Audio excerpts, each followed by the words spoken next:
Hey guys, it's Alex. Recording while I'm driving, as you can probably tell. Hands-free. Not hands-free driving. The driving is not hands-free. But I've seen other people do it, and I'm not really distracted.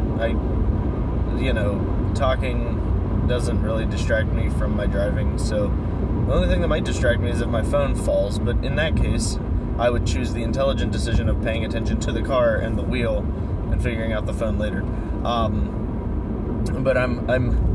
So here's my scenario.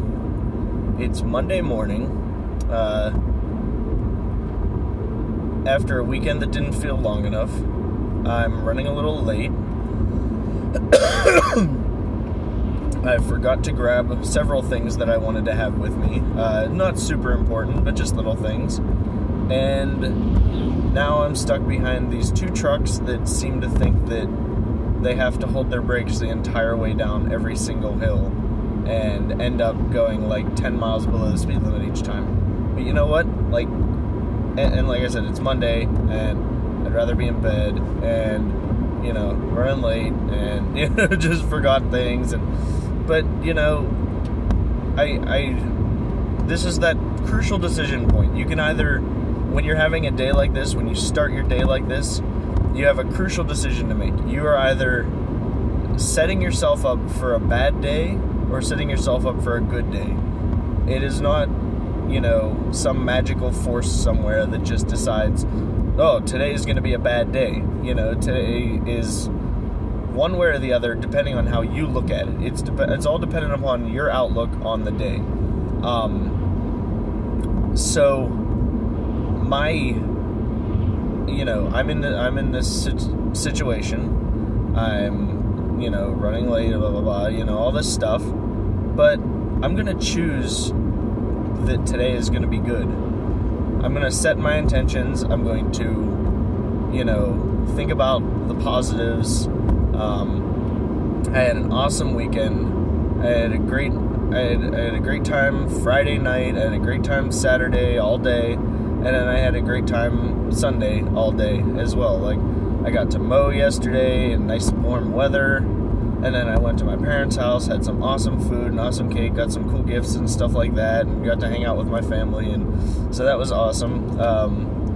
Friday, got to hang out with a friend, Friday night, Becky and I got to hang out with friends, and that was so much fun. We got to eat some good food then, too, and stuff, and then Saturday, I got to hang out with Becky all day, and go down to the strip, and go exploring, and go eat some burgers at Burgatory and stuff. All in all, it was an awesome weekend. Today, it's warm outside, it's sunny. Even if it's not sunny, I like the rain, but it's warm outside. I'm feeling fairly healthy. I feel a little bit, stuffed up. I think that's probably just allergies, because I didn't really yesterday, and that I didn't after I took an allergy pill yesterday, so I'll probably I have an allergy pill in my vitamin stuff for the morning, and so I'll take that and probably feel better in that aspect. My car is running well. I'm not running that late, and my boss is really cool with if I am running late or something like that, so that's awesome. We're going out to eat at work today. They're taking me out for my birthday, so for lunch, so that'll be cool. I get to try a Smoky Bones pulled pork sandwich, I think, or I'm not 100% sure what I'll get, but I'll get something. So, there's plenty to look forward to. I'm sorry, I'm babbling on now, though. There's plenty to look forward to, and my point is, your day is not some, you don't, waking up on the wrong side of the bed is all in your head. And a bad day is all in your head. And the more you dwell on the negatives, the more you dwell on the negatives, the harder it's going to hit you. You're better off ignoring the negatives, okay, well, whatever, I'm stuck in traffic. Okay, whatever, I can't control that, so whatever. And you can't really control anything that's in the past. So anything that has happened to you this morning, you're ready to, you may as well just drop it, because there's no reason to think about it or dwell on it or anything. I mean, okay, I forgot that stuff. It's not in my pocket, it's not in my hand, it's not in my bag.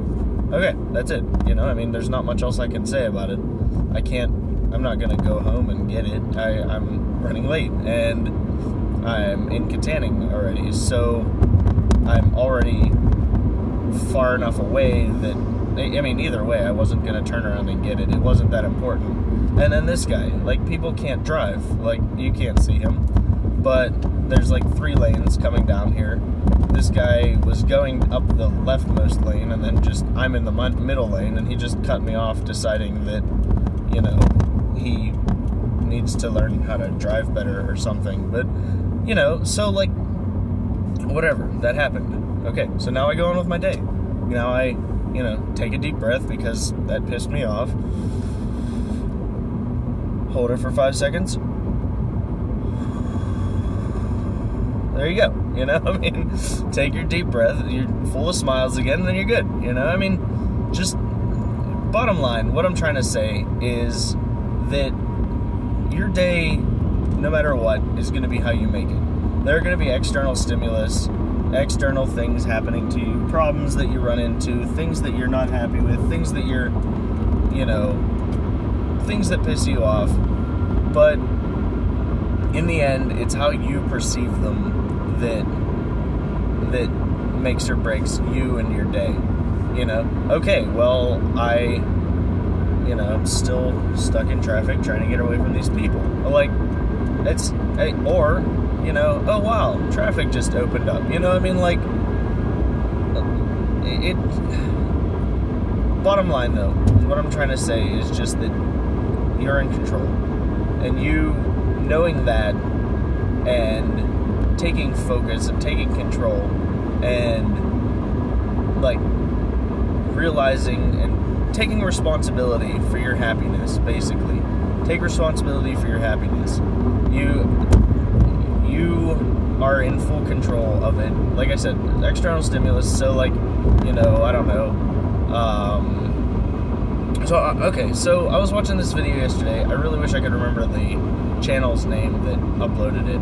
But basically, some guy had rented a supercar, a Ferrari. Oh, I don't remember what Ferrari, but a Ferrari from some rental company, and the rental company,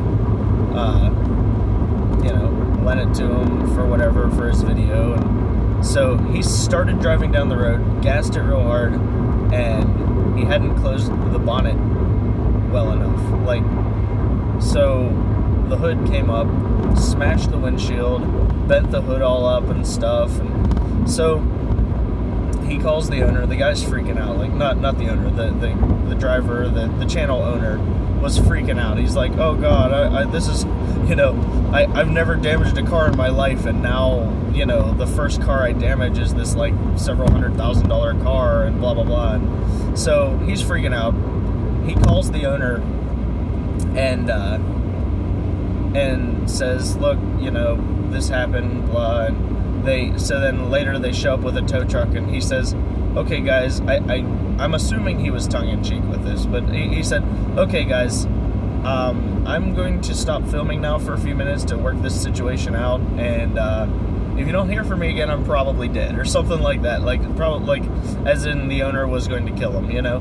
So then the owner shows up, they start recording, he starts recording again, and a couple minutes later, after they had discussed it, it seems, because they said that they decided to both make it public so that everybody knows what's going on and stuff. And he said, the owner was like, are you okay? You know, don't worry about it, it's just a car, insurance will fix it, blah. You know, it doesn't, you know, the guy could have freaked out, ruined his day, been dwelling over the fact that it's like this $400,000 car or $200,000 car, and the guy just fucked it up, cost $15,000 worth of repairs or something, and, you know, but instead the guy just kind of, like, you know, chill, you know, just kind of like, it's alright, man. I mean, so instead of overreacting, screaming at the poor guy that did it, and, you know, threatening to sue him or something like that, the guy turned it into a situation that made him look good, made the guy feel better, and everybody looked at it as, I mean, I would assume everybody's looking at it as, this guy's really awesome. Like, I looked at it and I'm like, holy crap, like, what a cool guy, you know? And like, I mean, it's, in reality, it's a material possession, so it, you know, okay, he spent a couple $100,000 on it, big deal, you know? Like, good for him, he did that. It'll get fixed, just like that. There's a, I think it's a guy who drives a Lambo. He'll like spray paint or chalk paint like dicks on his hood and stuff like that, and like make it look like people vandalized his car just to get reactions. No, I don't think it's like, I don't remember, but I don't think he goes around like, hey, look at this, guys, can you believe what someone did to my car? But he does it as in like, he'll leave it parked somewhere with a dick spray painted on the hood and stuff, and you know, people, oh man, and I think he films the reactions or whatever, but like, he, you know, it's a car, so, and it's paint, so like, he does that, and then he either washes it off or paints it again or something, you know, whatever it is, it can be fixed. That's what, what was I don't know. I'll pick up on that later. But, you know, like, so, I went on a real tangent, sorry. Basically, it's how you respond to situations. It's how you respond to situations that builds how they're going to go. You know, if you freak out, I saw a post on Reddit the other day that was, like, asking how you can stop freaking out when people make you mad and stuff. So, like, if you're in an argument and somebody pisses you off, and how do you keep calm and collected and respond at like how you'd want to respond versus responding with like your fight or flight response, and like because that changes everything. I mean, if some guy says, you know, your dog looks dumb today, and you like, you know, you go to attack him and you like go to punch him, I mean, that could turn into jail time, or like, you know, you getting your ass kicked, or like anything. Or if you know, stay calm and collected and respond in a way that's just like, you know, well, at least it doesn't look as bad as your face, you know. I mean, you're setting yourself up for, I mean, sure, that's kind of provocative. So like, you might provoke him to attack him back. But if he's, you know, if you respond calm and collected to a situation, you are in charge, instead of taking this like responsive approach to a situation. So, you know, yeah, I was running late. So then I was like, okay, well, I will focus on the good. So I'm taking charge of that situation instead of, you know, responding and just flying to work and, you know, rushing around and then being stressed out all day and stuff. I mean, I know I'll just work a little later, make up a little bit of time that I might be running late, and then I'll be good, you know? I mean, I work late most days anyway. Like, last week I worked, like, 9 hours a day-ish, so, like, I mean, I doubt I'd even have to make up the time today, but I don't really count it like that. I usually just work what I need to do to get work done and then, you know, leave. But, so yeah, you are in charge of how you handle a situation, and that's all you can control. So if a situation comes up that leaves you feeling less than happy, figure out how you can respond better. I like the open question of like, what was it exactly? It's like, what can I do now that this has happened that I couldn't do before? So like, you know, I wrecked my car back in January. It wasn't anything big. It screwed up. It probably bent the frame a little bit that the shop didn't really notice. And like, I mean, either way, I didn't use that as a justification. But what I'm saying is, so basically it slid on some snow, and I ended up, the tire was broadside and ended up forcing its way up onto like it was like a good 5-inch, 6-inch berm sort of thing, but it was like a square, I don't know what it's called, but it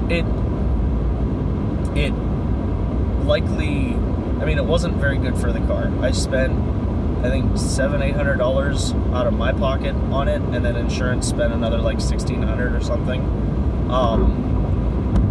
I took that situation. I had been wanting to get rid of that car for a while, and I'd been wanting to get something that was a little safer and a little easier to drive in the snow and maneuver in the snow and stuff. And so I took that situation, and instead of freaking out and being like, oh, why do I have to wreck my car? My favorite car, it's great, you know. I took it and I turned it into a positive. Like, okay, well, I think this is a good reason to try to replace it. I've now wrecked it again, because that car, it was mostly deer and stuff before, but like it's now been in another accident, and I just, you know, I don't feel as safe when I drive it as I would, or as I do when I'm driving my wife's Subaru. So I, you know, took the steps. I fixed the car. I talked to a dealership and stuff like that about a Subaru, and we figured stuff out, and now I'm in a Subaru. Now we both have Subaru wagons, and I'm happy with it. And so, like, my point is that you know, rather than choosing the approach that would make me pissed off for days and frustrated with myself and stuff, I turned to, okay, this is, you know, this is good. I can use this situation to compel myself to get a Subaru now, like I've wanted to do for a while anyway. So it's just how you use a situation and what you choose to do in response to a stimulus. So yeah, so my point, choose your day, or choose positivity in your day, and decide that your day is going to go well. Ignore the little shit that pops up, because all you're doing there is confirmation bias. If you're like, okay, I'm gonna have a bad day, and then you get to work and, like, you know, you left your fly down or something and somebody laughs at you about it, you're gonna dwell on that because, oh man, I told you I was gonna have a bad day. Or you can turn it around and say, I'm gonna have a good day, and then do the same thing with positive things. So yeah, I mean, again, going on like 20 minutes here, so it's a big commitment. I appreciate it if you watch to the end. I hope my babbling gave you some sort of help today, and just remember, keep it positive. So, smile on your face, and, you know, that's about it. So, thank you guys for watching. You guys are effing amazing, and I will see you soon.